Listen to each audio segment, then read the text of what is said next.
Brought to you by TechnoSpark 20 series smartphones.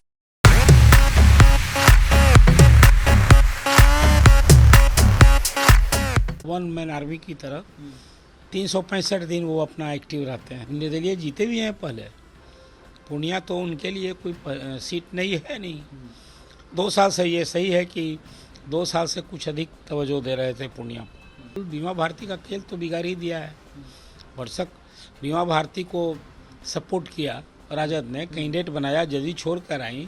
Pappu Yadav को अब हराना जो उनके दो प्रति उनके लिए कठिन चुनौती है।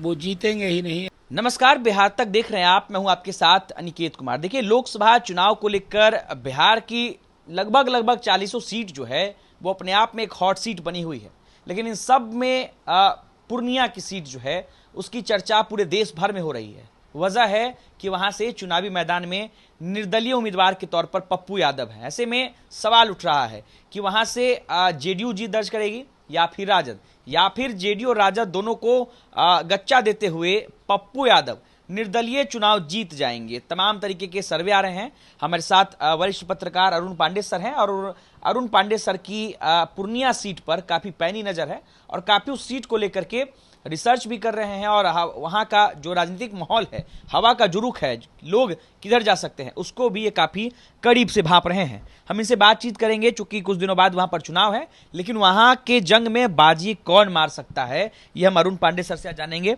सर, सबसे पहले तो स्वागत है आपका बिहार तक में। हाँ, धन्यवाद आपको भी।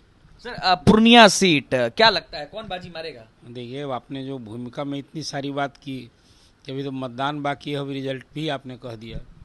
कौन जीतेगा, यही तो सवाल है। जनता है मालिक। इतनी बात मैं कह सकता हूँ कि पप्पू यादव ने इस बार कांग्रेस पार्टी में अपनी पार्टी का विलय करके कांग्रेस उम्मीदवार बनने की तैयारी की थी, लेकिन न सिर्फ लालू प्रसाद, कांग्रेस के ही प्रदेश अध्यक्ष अखिलेश प्रसाद सिंह ने बात नहीं बनने दी। तो आज की तारीख में कहिए कि वो बागी बन गए। कांग्रेसी बन गए थे और बागी बन गए। उन्हें राहुल गांधी, सोनिया गांधी, प्रियंका गांधी के नेतृत्व की जमकर सराहना की, कांग्रेस की नीतियों की। यह पप्पू यादव के बारे में बोल रहा हूँ, इसलिए कि आप पूर्णिया सीट को लेकर आज चर्चा कर रहे हैं। तो एक पप्पू यादव की बिहार में जो विभिन्न राजनीतिक दल और नेता हैं, उसमें एक अलग पहचान बनाई है कि वो वन मैन आर्मी की तरह 365 दिन वो अपना एक्टिव रहते हैं। कहीं कोई चाहे न सिर्फ पूर्णिया, बिहार के किसी कोने में कहीं कोई इस तरह की बातें हो गई तो वो दुख दर्द भरने के लिए पीड़ित परिवार के घर पहुंचते हैं। और पप्पू यादव तो अभी चर्चा के केंद्र में है।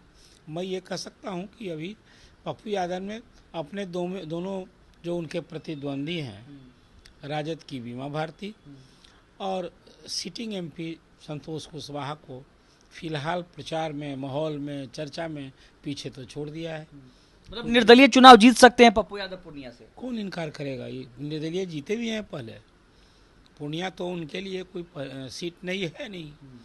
2 साल से ये सही है कि 2 साल से कुछ अधिक तवज्जो दे रहे थे पूर्णिया पर। कई आयोजन उन्होंने किया, कई बार जीते भी हैं पूर्णिया से, मधेपुरा से भी जीते हैं।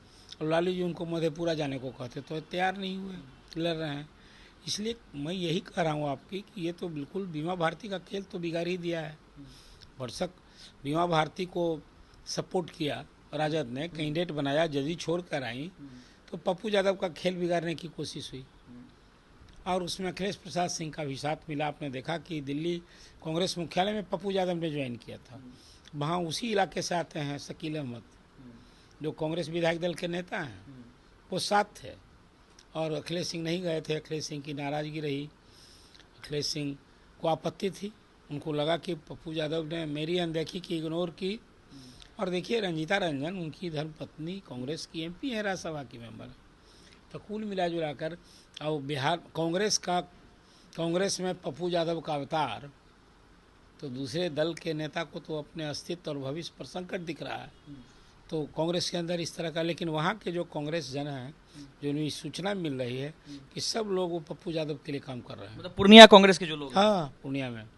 और फिर दूसरे दल के लोग, आपने देखा कि हिना साहब ने सपोर्ट कर दिया। फिर इससे भोला पासवान शास्त्री 2 बार सीएम रहे थे, उनकी पत्रवधू को देखा कि साथ में वो पप्पू यादव के साथ खुलकर घूम रही हैं। तो एक माहौल बना दिया है वहाँ। और एआईएम के अब इस बार पूर्णिया और कटिहार सीट में कोई उम्मीदवार नहीं देने से मैं मानता हूँ कि वो राह आसान पप्पू यादव के लिए ही हो गई है। क्या मुसलमान वोट के बंटने का कोई आसार नहीं है, वो भी कहीं ना कहीं उसी के खाते में जाएगी बात। तो इसलिए आप फिलहाल ये कह सकते हैं कि पप्पू यादव को अब हराना जो उनके दो हाँ उनके लिए कठिन चुनौती है। वो जीतेंगे ही नहीं। अभी मतदाता का वो निर्णय आने के पहले ये इस तरह की बात कहना मुझे लगता है कि न्यायोचित नहीं होगा।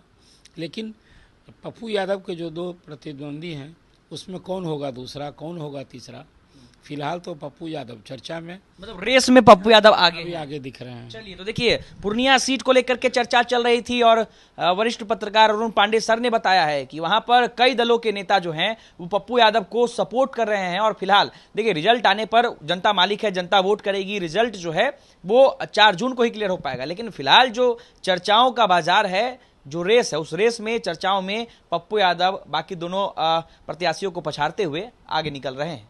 अनिकेत कुमार, बिहार तक, पटना।